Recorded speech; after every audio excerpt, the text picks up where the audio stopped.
Well, to twist the American political parlance, it's not quite a blue wall, but perhaps a blue corner. That is, Queensland's gone Liberal National, joining their country Liberal colleagues across the border in the Northern Territory. And if you bundle Tasmania in at the other end, that's 3 Conservative governments sprinkled across the land.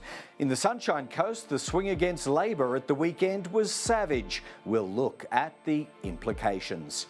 As one wing of a very large Commonwealth spend on corporate travel, nearly all federal parliamentarians enjoy the benefits that flow, especially at Qantas's exclusive Chairman's Lounge. A new book is raising questions about whether Anthony Albanese got especially careful treatment from the airline under its old boss, Alan Joyce, even though the now Prime Minister declared any cabin upgrades he was granted.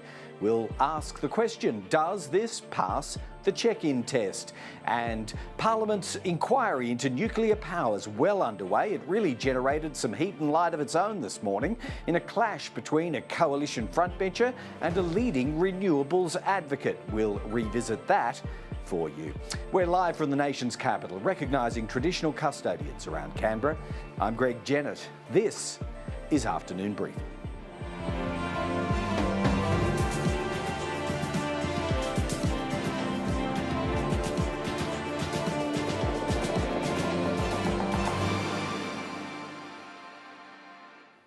Also on the program this hour, Israel exacted its revenge on Iran at the weekend, lobbing hundreds of missiles at select targets. As sure as night follows day, the Iranian leadership's now considering how and when to fire back on Israel, and so the cycle continues. We'll bring you some analysis, including on several other security flashpoints around the globe today. Our regular commentator, Jen Parker from the ANU's back with us. That is coming up a little later.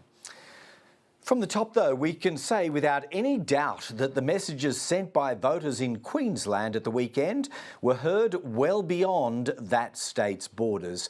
Yes, the election of the Crisafulli LNP government was primarily carried on the strength of crime and locally fought issues, but it'd be an unwise federal government that didn't heed some warnings for it too, especially in a state where Labor only holds 5 seats federally. Jim Chalmers holds one of those 5. The Treasurer acknowledges cost of living was an issue and within limits he's prepared to examine what can be done on the federal budget he controls before the next election. We've got our own response to cost of living help. We welcome the assistance being provided by the former Labor government in Queensland, but we've got our own approach to it.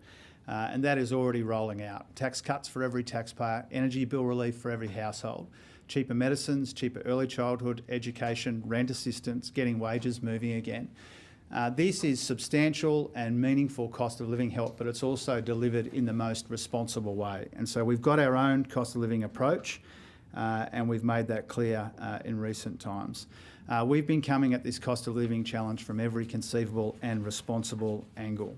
And your question about what does it mean for the coming months, we've got a budget update in later in the year and a budget in the first half of next year, an election in the first half of next year, and so I understand why you're interested in it. I want to reassure people and assure people that we will continue to put responsible economic management as the defining feature of this Albanese Labor government. This election was never going to be, from our side, a free-for-all of public spending. It wasn't going to be before Saturday's outcome, and it's not going to be after Saturday's outcome.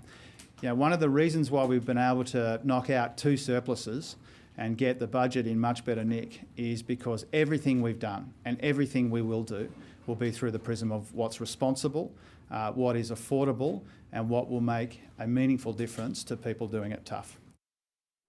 We pointed at the top to a new book written by former Australian Financial Review journalist Joe Aston. It concerns the lobbying power of Qantas and what Aston calls the cultivation of Anthony Albanese over a long period of time when he was in and out of government. The now Prime Minister declared all gifts and cabin upgrades he received over those years, but the questions being asked surround whether he was given even even more special treatment than most when travelling on personal or unofficial trips. Peter Dutton, who's also received more than a dozen Qantas upgrades, reckons there's something odd about the pattern here. Strange arrangements when you can pick the phone up to the CEO and ask as the Transport Minister for an upgrade to your arrangements. I mean, that's what's happened here. If you go to the airport and either for load factors or for decision the airline makes otherwise, for them to upgrade you and you declare that, well, that's perfectly appropriate, and that's as the rules apply equally to everyone. But if you're the Transport Minister and you're picking up the phone to one of the most important stakeholders in your portfolio asking for a free upgrade, then again, I think the Prime Minister would be able to answer those questions more effectively than anyone else, because I'm not aware of anyone else having done it. Just for your flights though, how did those upgrades come about?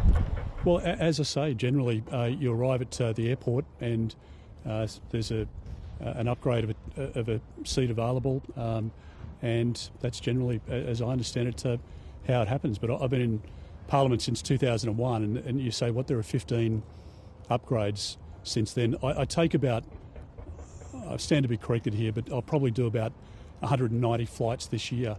I prefer to be doing none at all, actually, but I'm here in Melbourne today very happily. I'm off to Perth shortly, and we go from one side of the country to the other. So I average probably 180, 190, 200 flights a year, and you're saying there have been 15 upgrades over 23 years, none of which happened when I was the Transport Minister, because I haven't been the Transport Minister, and none of which happened as a result of me calling my best friend, Alan Joyce. And we might find ourselves looping back to that subject matter with other guests throughout the hour, but let's steer towards Queensland once again. And Jim Chalmers has called the LNP's win decisive, and he's already planning his first meeting with the new Queensland Treasurer, David Jennett. Federal Cabinet's meeting here in Canberra today, and when ministers are gathered for such occasions, you can be certain they'll be dissecting the result and what it could mean for them. NDIS Minister Bill Shorten was in the Ipswich area at the weekend. We spoke to him a short time ago. Bill Shorten, good to have you back with us once again. We've got a bit of ground to cover. Why don't we start out with your own portfolio, disability insurance, and you are significantly bolstering or proposing to the powers of the Quality and Safeguards Commission, including the ability to refer bad conduct for criminal prosecution. What sorts of offences fall into that category? Well, the NDIS is changing lives. There's nearly 700,000 people on it. Unfortunately, there are some providers who are crooked, behaving unethically. And what that does is that compromises both quality and safety of participants. So we've already made a record investment and we're already handling record complaints, record prosecutions. But today we launch a new consultation about legislation which I hope could be passed by the Parliament as early as the first session next year. It's going to allow for new offences. It's going to allow greater powers for the Safeguards Commission. It's also going to increase the penalties. And that goes for people who injure or hurt participants. And we want to make clear this is an honest scheme and the crooks are not welcome. Yeah, so the penalties go up, but just compare and contrast existing arrangements. Is it not possible at present in cases of serious abuse or misconduct of a participant for the Commission to refer for criminal prosecution? I mean, we haven't been doing nothing for the last 2.5 years. I've tripled the size of the Safeguards Commission. For the first time, we've invested in a proper back-of-house payments investigation system. We've got 21 agencies working together with state police. But the reality is that if you injure a worker in Australia, the maximum penalty can be up to $15 million. But if you injure a participant on the NDIS, the penalty is only up to $400,000. And the life of a person on the scheme is worth no less than any other Australian. So we are doing stuff, but we're now moving into fifth gear. We've banned, since I've been Minister, over 200 people lifetime bans, which is a lot more than my predecessors did. But the Disability Royal Commission and the review into the NDIS said strengthen the penalties, go down this path, and we are. And so how many fly-by-nighters, shonky operators, call them what you will, would you anticipate would not qualify for registration under these bolstered arrangements when they're passed into law? It's a good question. I mean, the problem with crooks is they don't tend to self-report. Sure. But I've got no... And the vast bulk of service providers do the right thing. I must stress that. But there's an unacceptable number. We've now, in the last year, we've handled now 111,000 complaints on various issues.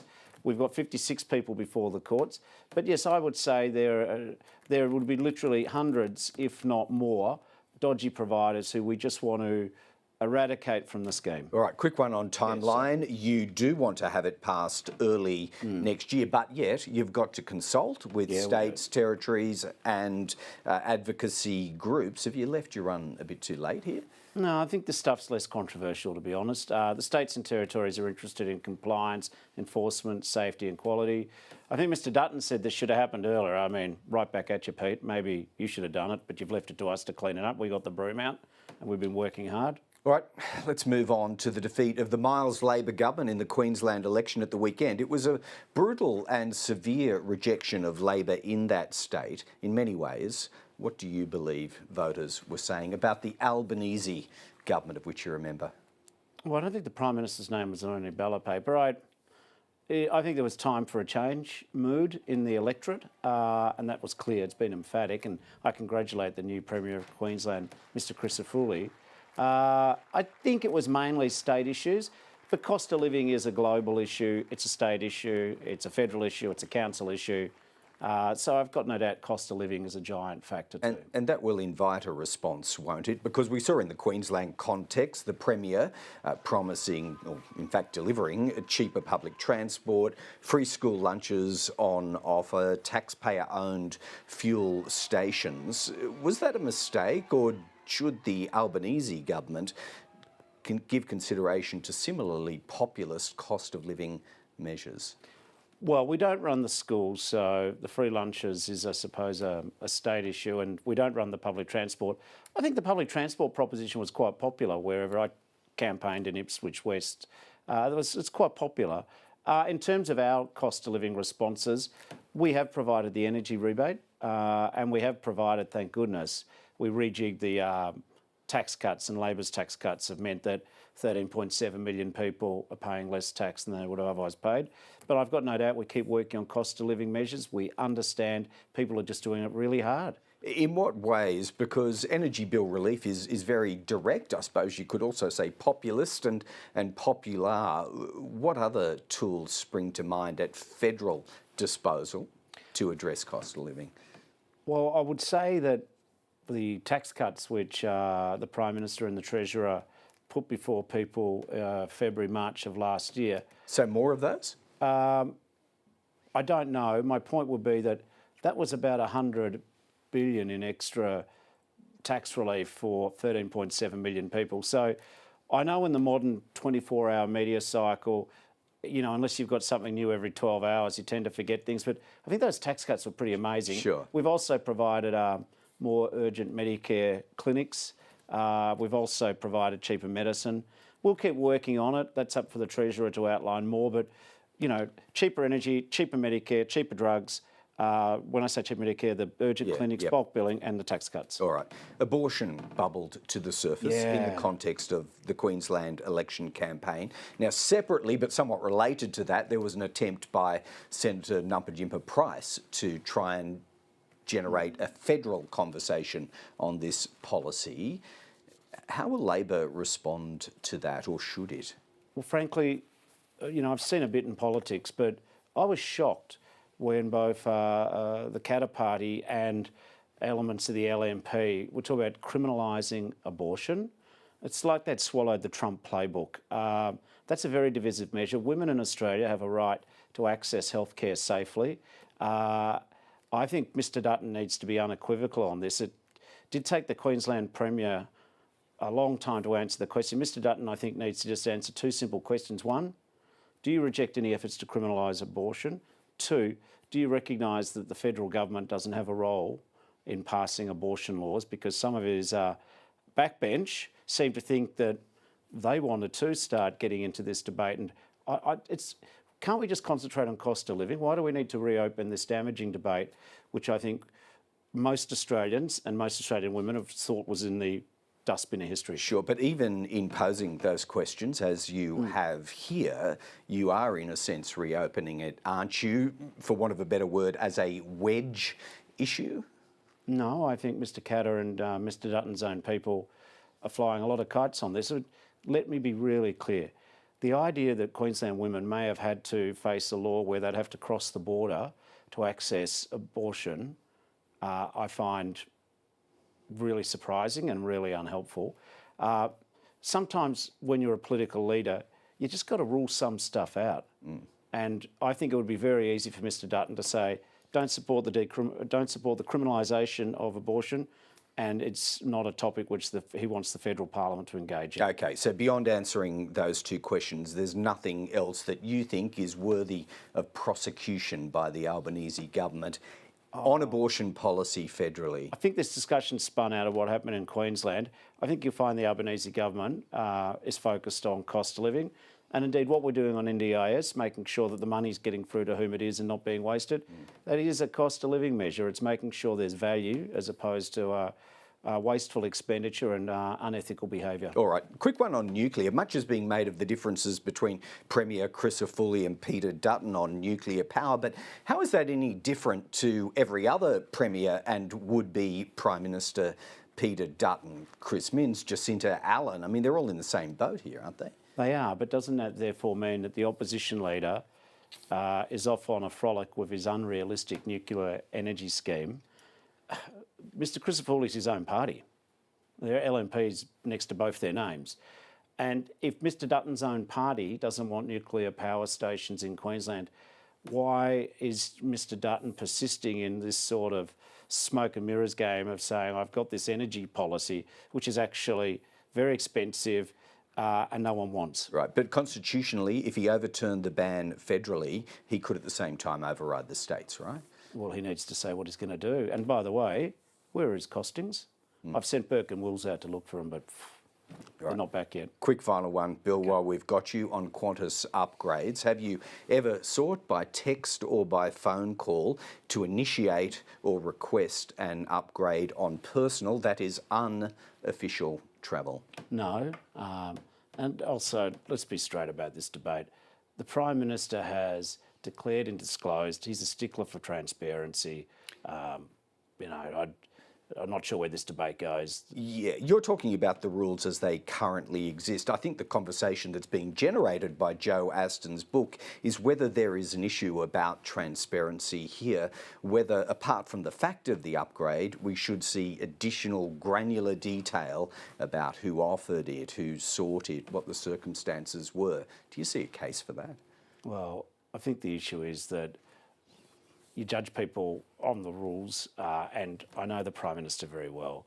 I absolutely 100% know that his credo is transparency, and he's been transparent for a very long time. All right. Bill Shorten, I said we had a lot of ground to cover. I reckon we did. Thanks so much. Thank you.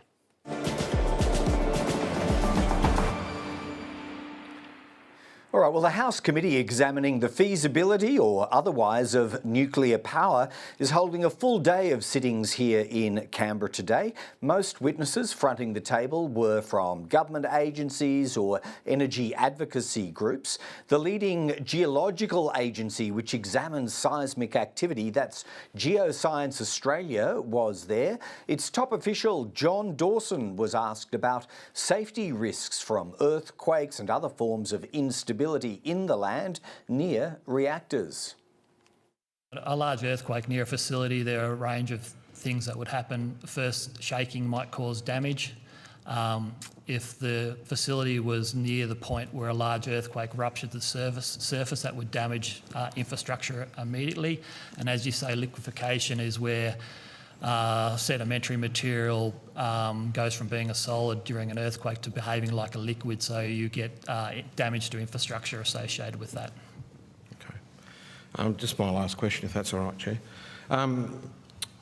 Just for clarity, has the Deputy Chair of the committee or opposition members approach Geoscience Australia with request for assistance in site-specific studies of construction of a nuclear power plant on the site of Liddell Power Station? No. Okay, thank you. Thank you, Mr. Bennell. Could I just do one follow-on question from that one? Have any of the coalition came and spoke to you about any of the 7 proposed sites at all to see if there's any? Okay, No. Thank you. Yeah, so that's only a brief portion of what is a lengthy hearing being conducted here in Parliament House today.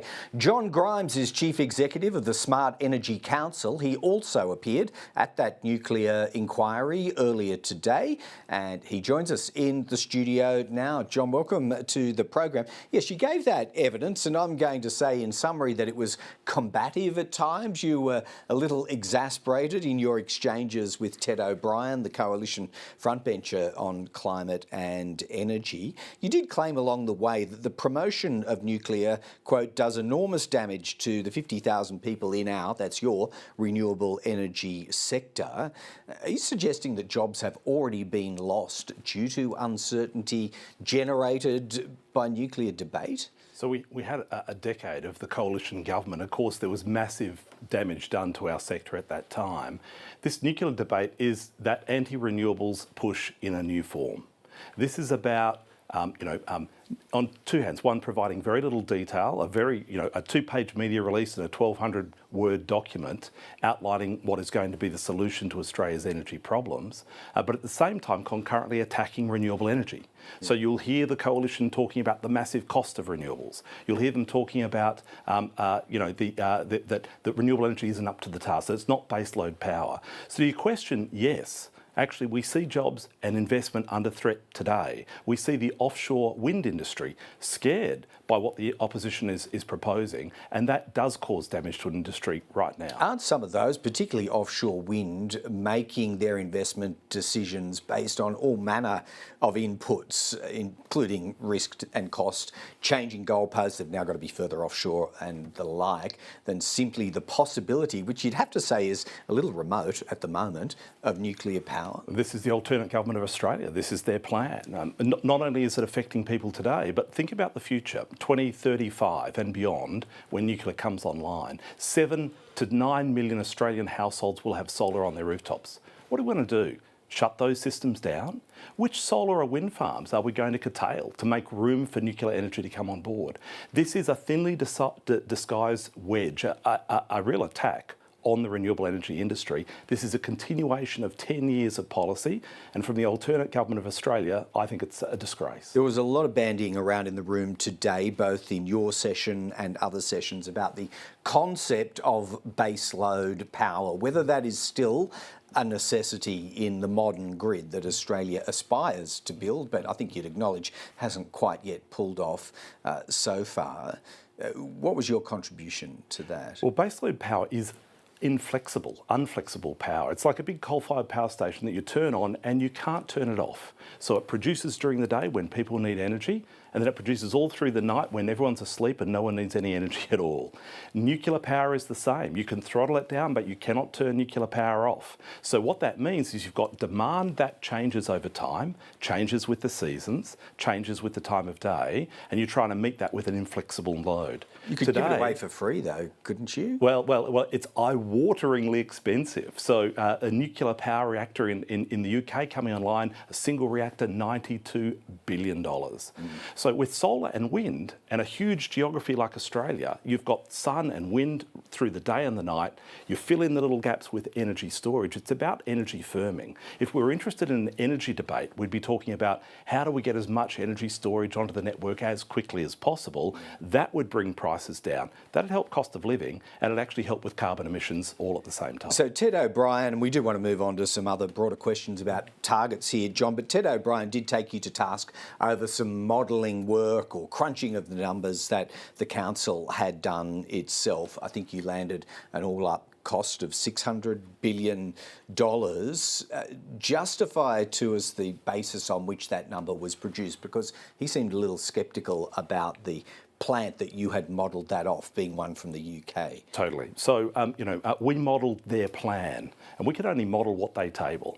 Now, it's a 2-page press release and a 1,200-word document. And now, Mr O'Brien is kind of sitting there as if to say, no, no, no, my imaginary friend is going to be way cheaper than that, way bigger than that. That's outrageous, right? We're actually talking about a massive investment of taxpayer money, and they are not providing the details that Australians deserve to know. Dozens of unanswered questions. If they retable the detail, we'll retable our analysis. All right, let's see what the committee comes up with, and I'm sure if Ted O'Brien were here, he'd tell us that there's more work coming, but we'll get to that. Yeah, it's been coming for a couple of years, actually. Okay, we'll get to that when we get there. Yeah. Climate targets. You might have noticed, John Grimes, that the UK's equivalent of the Climate Change Authority, that's what we call it here in Australia, is recommending for that nation 81% reduction of carbon emissions for 2035. How much do you think that should inform the government's decision-making here in Australia? Well, I think it's fabulous that the UK is thinking about a stretch target here. They've had the advantage of bipartisan support on this issue for many, many years. So it means they've been able to go very far and very fast. All governments will need to front up before November next year and table their updated 2035 targets. It's important that we are ambitious. But nuclear is a big part of the UK story. Well, today, nuclear power provides 15% of the energy in the UK, and all of those nuclear plants will be phased out by 2030. There's one under construction in the UK, Hinkley C. Yeah. That announced in 2007. Britons were told that it would be cooking Christmas turkeys by Christmas 2017. It's unlikely to be online before 2031. And Mr O'Brien and Mr Dutton think that we can get a whole new first generation of its kind in a brand new jurisdiction by 2035. Mate, tell them they're dreaming. All right, and just talking about Australia, you're saying, I think you're indicating, John, you'd be comfortable with Australia settling a 2035 target by November of next year. What happened to the urgency there? I thought we were going to get it much, much earlier. No, so all countries need to have submitted by that time. Of course, we urge ambition. The atmosphere is like a blanket. It's actually heating with carbon and other pollution. Have you ever woken up at night time when you're overheating at night? And all you want to do is throw the blanket back. Well, the world is at the point now where we are not yet awake, but we are overheating. And when we wake up, it'll be impossible to push that blanket back because that carbon stays in the atmosphere for up to 1,000 years. So if we don't act and act seriously, we're all in strife. All right, I think that's a discussion we'll be having in the lead up to the next election in this country, even if neither side actually lands a 2035 number before the poll. We'll see. John Grimes, really appreciate you joining us today. Great pleasure.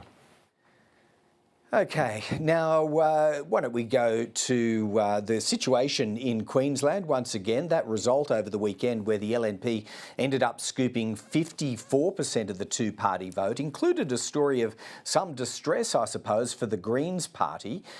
Its primary vote held steady, but translating to seats, it may secure only one in the Queensland Parliament. This wouldn't be the first election in recent times where the Greens have failed to meet their own expectations of an expanded presence in the Parliament. A similar thing happened right here in the ACT. Federal leader Adam Bandt seems to argue that Greens policies were appropriated by the Miles government, which he says is a good thing, except that this only then cost Labor votes.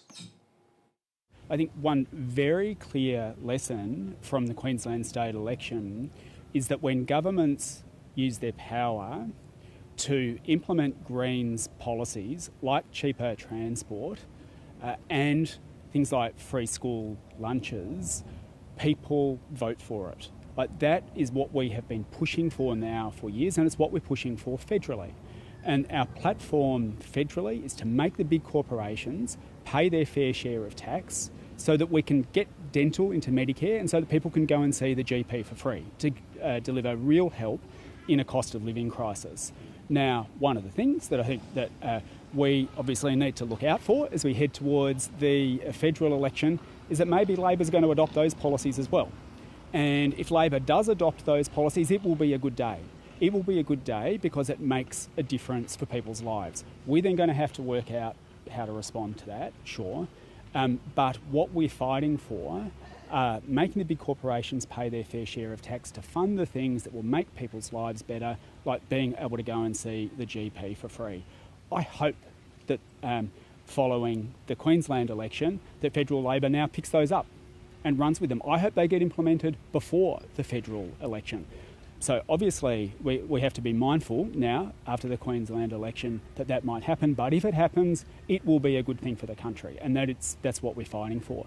In terms of the results, and I mean this, and I hear this point from the Prime Minister about somehow suggesting that it was what's happening in federal politics that determined the state result.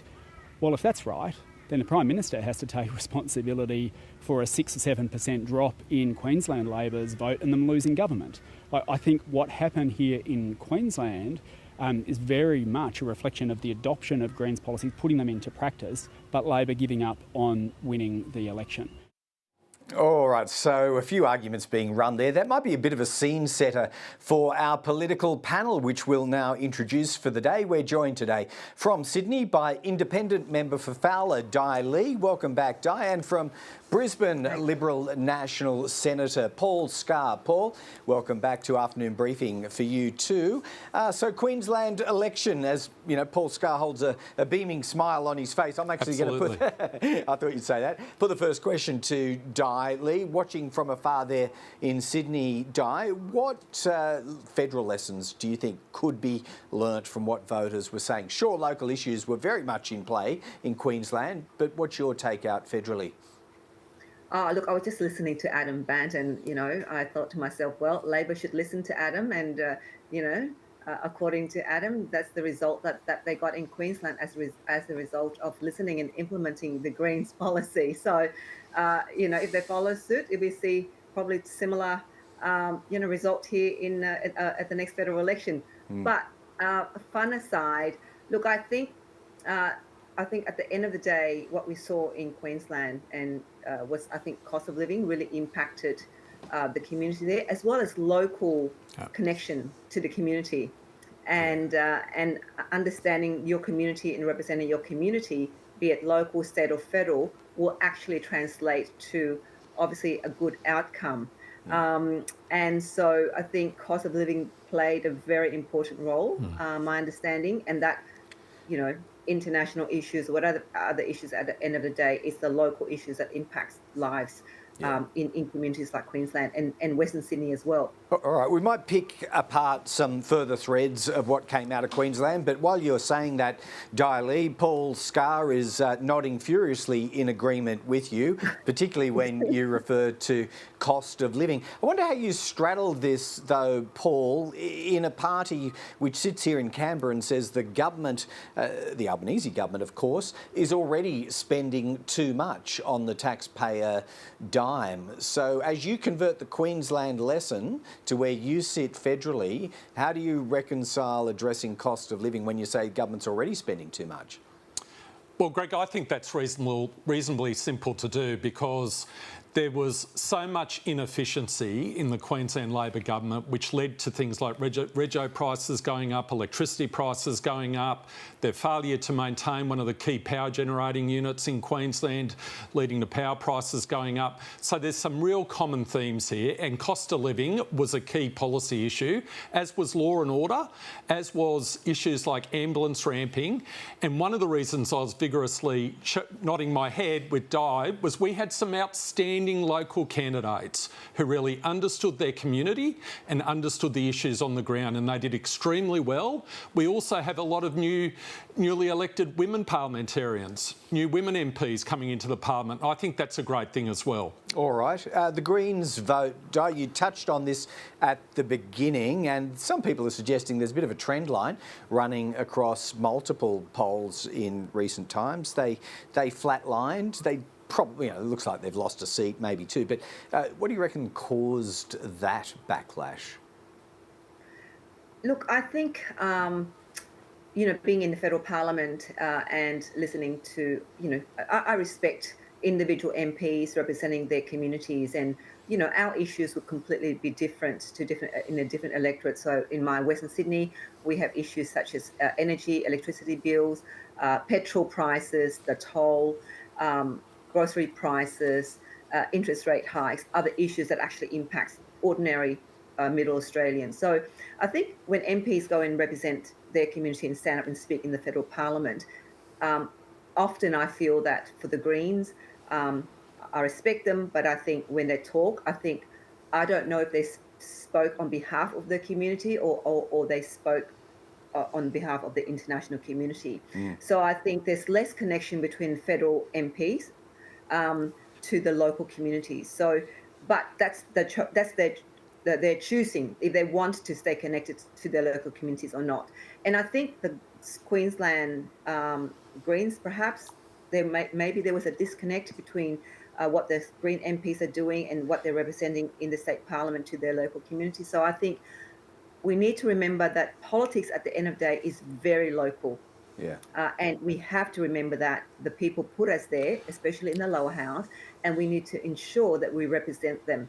And we need to stick to that narrative all the time. All right, Paul, you're not a strategist for the Greens Party. I don't really expect you to answer on their behalf, but would you expect a course correction as you sit there in the Senate and see the way that they've played on housing, on the Middle East crisis, Palestinian people and the like? What's your anticipation from this? Well, Greg, this has been a disastrous result for the Greens. Let's be really, really clear. And when you overlay their results onto the 3 federal Green seats, which they won in the Brisbane area during the last federal election, their primary vote has gone backwards and gone backwards dramatically. So the number of seats they hold in the Queensland Parliament has halved. They've lost a state seat within the federal Green seat of Griffith. Their primary vote in 2 state seats within the federal seat of Ryan has gone backwards by, in one case, 7% and another case by 4.5%. And also in the federal seat of Brisbane, a state seat called McConnell, they've gone backwards. My take on it is that people are now understanding more and more what the Greens really stand for, and they haven't been impressed by the extreme positions the Greens have taken on issues ranging from the CFMEU, the appointment of an administrator to the CFMEU. The Greens were the only party to oppose that in the Senate. And they're also unimpressed by the extreme rhetoric of the Greens in relation to the position in the Middle East. Yeah. So I think the more the public understands what the Greens really stand for, the more they'll go backward. And we've seen that, as you said, there was a manifestation of that in the ACT, but there was also a manifestation of that in the Brisbane City Council elections back in March when the Greens underperformed.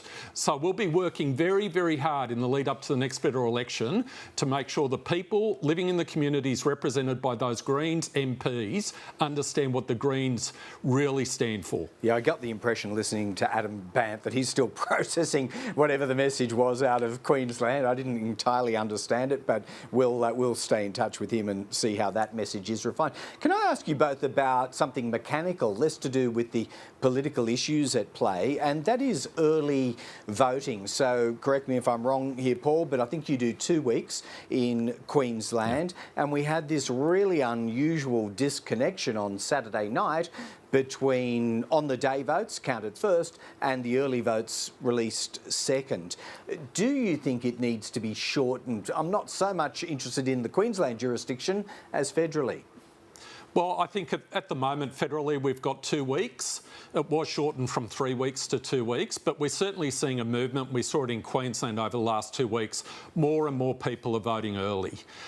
So in some seats, over 50% of people are actually voting early, and then you've got also people voting through postal vote applications. So it's certainly changing the dynamics of election campaigns, that those early votes are substantial in the first week of pre-poll, and sometimes the decisions nearly made in that first week of pre-poll with all those votes being cast. What do you think, Di? Would you favour a truncation of early voting? It's pretty popular, right? Look, I think that we have to remember the convenience for our voters. In particular, in my electorate, there are workers, shift workers, and therefore we need to ensure that people have the opportunity to go and vote early because they have to go to work, especially night shift and weekends and all that. At the local government election, which I contested this year, that was truncated to 1 week. 7 days, which included as well a Sunday because we had a private company running it. And we found that, the majority of people, over 50%, as the Senator said, voted early in that first week. We've always had 2 weeks here, local and federal. And so that truncated down, I thought, was going to be a challenge because people were used to going to 2 weeks. But we had to get the information out to get them to vote within that 1 week. And it worked, but... it changes the nature of where you direct your energies and the timing of the release of your policies. Is that what you're suggesting, Di? Well, it's, for me, we should actually have already engaged even before that 1 week anyway. Right. So I don't think you need to wait till that last week to get your policy out. We should have continually engaged with the community throughout the year, throughout our term, and that's what I do. So it doesn't, for me, 1 week, 2 weeks, it's not a big issue. It's about the convenience for my community, and as long as we have the ability for people to vote early, that should be in place. Yeah, and you'd pick up and acknowledge the popularity issue here, wouldn't you, Paul? That voters are literally voting with their feet, right? They love it. Absolutely, absolutely. Greg, if you've got a choice between standing in a line for 3 hours on a Saturday morning or popping in when it's convenient and spending 10 minutes voting, it's pretty clear what voters would prefer to do. So I think voters are really registering in a true democratic way.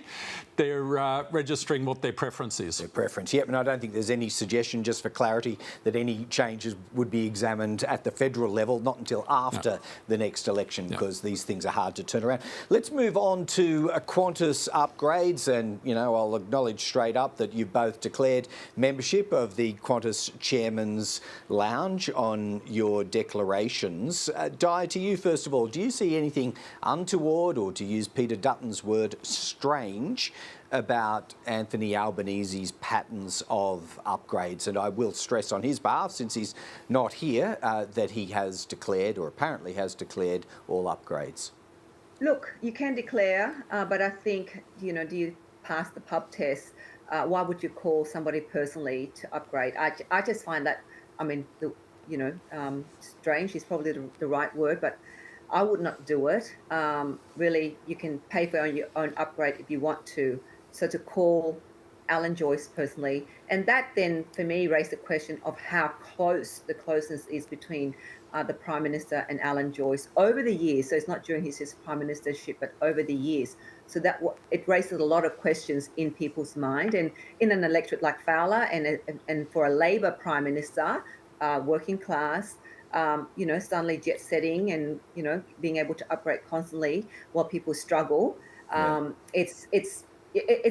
it raises a lot of questions. I think the personal phone contact is asserted in the book. I'm not sure it's been confirmed or accepted by the Prime Minister or his staff, Paul, but where do you want to go with this as a party? Well, Greg, I think there needs to be transparency about how these upgrades came about. It is one thing for someone to turn up on the airport in a morning and be upgraded because there's a spare seat in the class above. It's entirely something else for someone in a senior executive position to actually reach out and seek upgrades. So I think the Prime Minister needs to come out and be very clear and transparent with respect to how these upgrades occurred.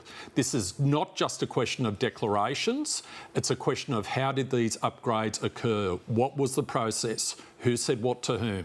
Do you believe, on the accounts that have been published so far, Paul, that there has been a program of, this is the word used in the book, cultivation of Anthony Albanese over a long period of time? Well, I think this is something the Prime Minister needs to respond to, because it isn't just a question of conflicts of interest, it's a question of perceptions. And when you've held senior portfolios, transport-related portfolios, before becoming Prime Minister, I think it's a question of judgment that you've got to be very, very alive to these issues. So again, I call upon the Prime Minister to be absolutely, totally transparent about how these upgrades came about. That's the key question that needs to be answered now. All right. And do you accept, Diley, that in the normal course of work, that is absent a text message or a phone call to the Chief Executive Officer of the airline, that upgrades do pass the pub test?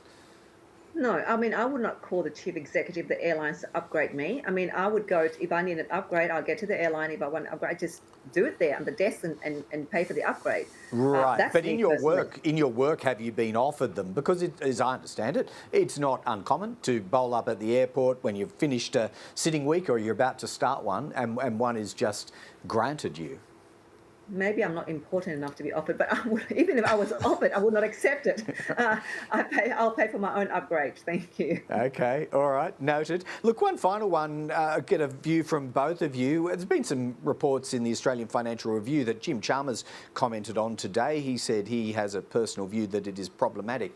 What we're talking about here is R&D tax concessions that have been used by poker machine manufacturers and developers. Diley, first to you. Do you have a problem with that? Look, can I first state that I'm anti-gambling, and we have a huge issue around gambling here in Fowler, as you will know, Greg, and one of the worst, I think, in the country. So for me, anything around gambling, I think we need to really look carefully when it comes to tax, whatever. That's the government of the day who makes that decision, but it is concerning, especially for electorates like Fowler and Western Sydney, where gambling is a huge problem for the community. All right. Paul? Well, I think we need to make sure these R&D tax credits are used in the best interest of the country as a whole and need to end up being utilised in the right spaces. I think perhaps the whole system needs a look at. It is complicated, and I'm reticent about making any general comment at this point in time. I think it is a good thing that it is open and transparent so people can see who is utilising these R&D tax credits, so we can have conversations like the one we're having today. Yeah, let's see where the government takes us. As I say, Jim Chalmers indicated a personal view that he might like to see that addressed. We'll follow that with interest. And thank both of you. Wrapping up there, Paul Scar, after a very heady weekend for LNP members in your state. I suppose I should say congratulations. Diley, we thank you as always for joining us on the program. We'll see you around here, both of you, before too long. Thanks, Greg. Okay, so only 1 week of campaigning remains in the US presidential election, so the penultimate weekend brought some major set-piece events for both Kamala Harris and for Donald Trump. In Trump's case, he held court at Madison Square Gardens in a lengthy campaign rally in front of a packed crowd. The former president told them he's further ahead, he reckons at least, than the published polls suggest. Early voting is underway in every swing state, and we are setting all-time records. They're voting, I tell you what. I don't want to talk about it, but we have to keep it going. You got to get out and vote. We just have to get out. And who would have thought this was going to happen? We're leading in every swing state.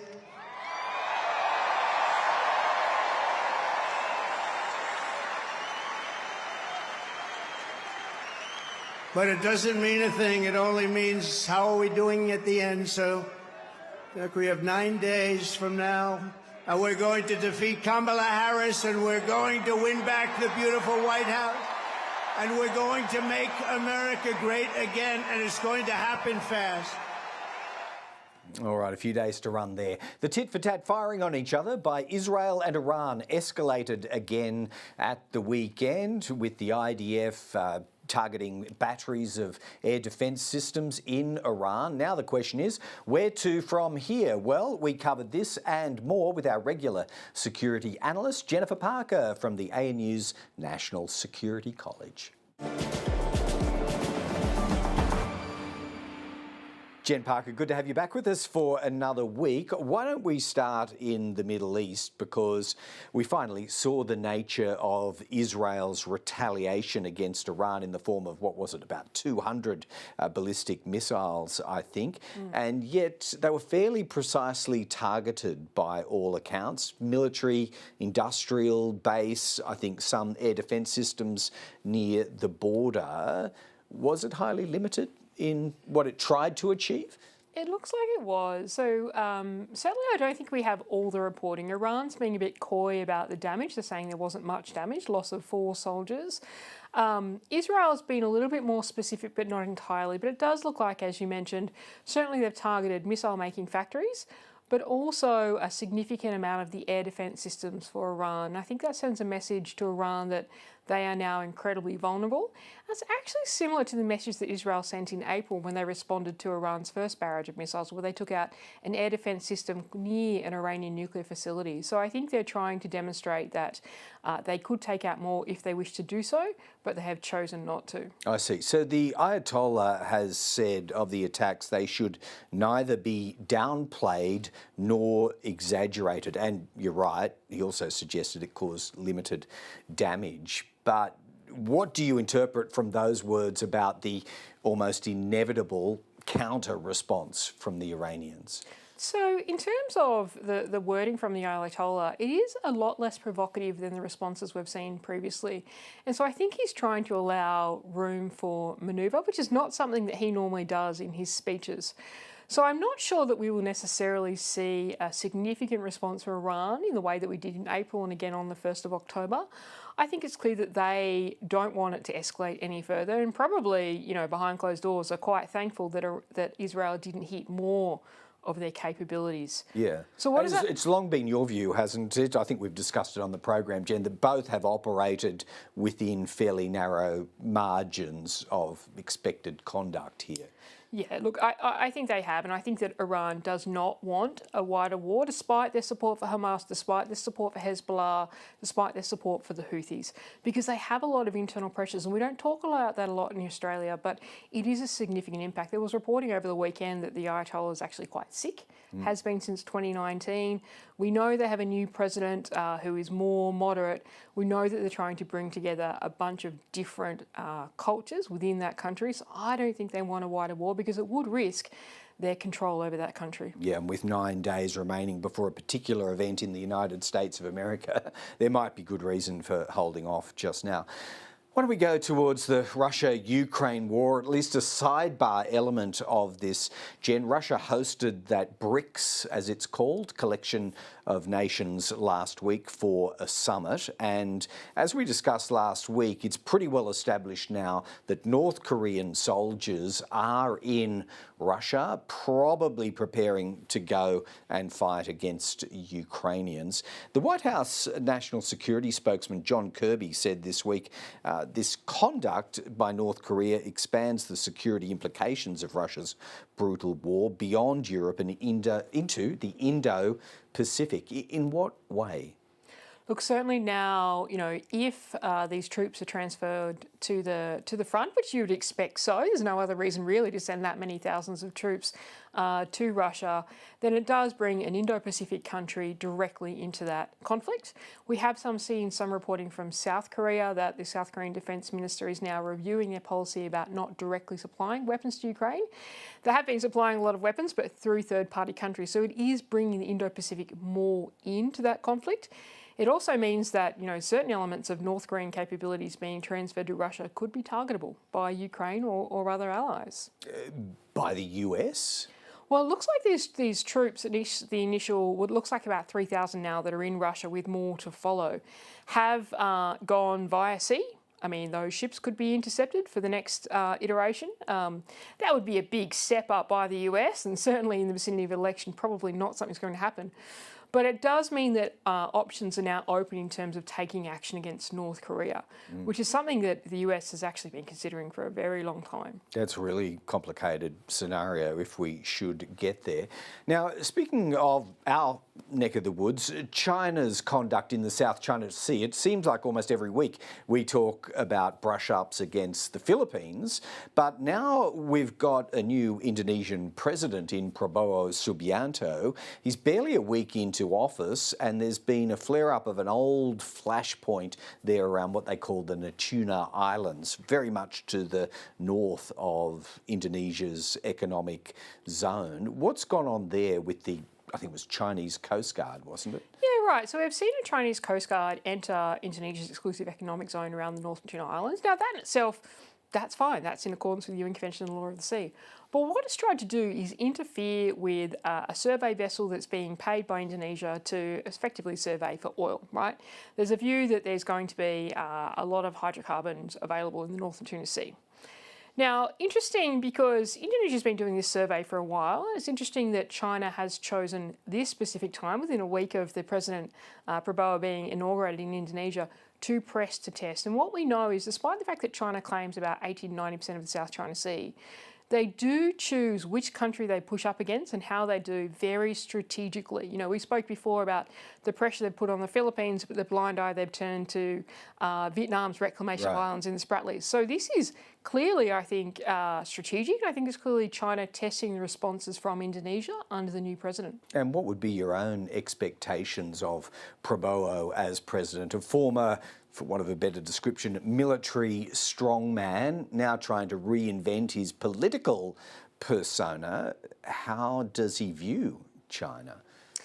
Do you know, this is a really interesting one. Certainly, Indonesia has pushed back in the last week against these 3 incursions and publicised it, which is something that even when China does these things to Malaysia, for example, Malaysia chooses not to publicise it. So that's sending a message. But we do know when Prabowo was first elected, before he was inaugurated, the first country he visited was China. The second one was, in fact, Russia. He has talked about the fact that he wants economic development for Indonesia as his key priority, and he sees China as a major source of that.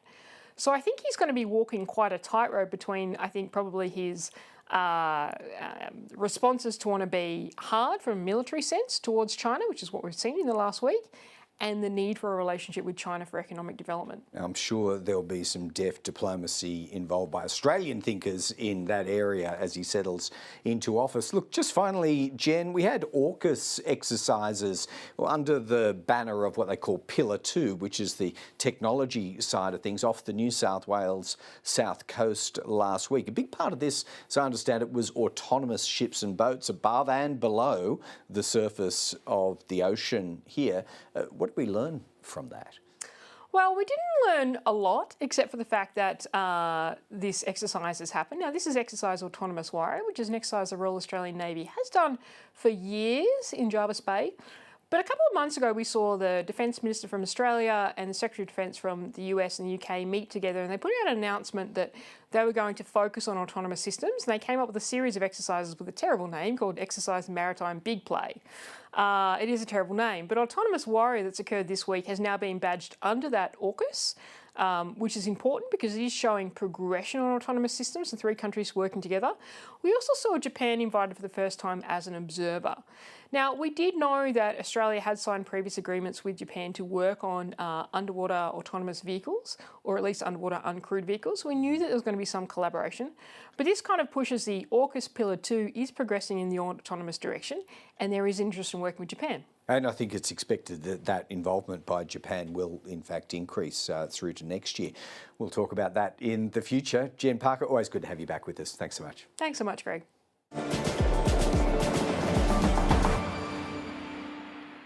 All right, we're done for the day. Just enough time to say we'll see you again tomorrow.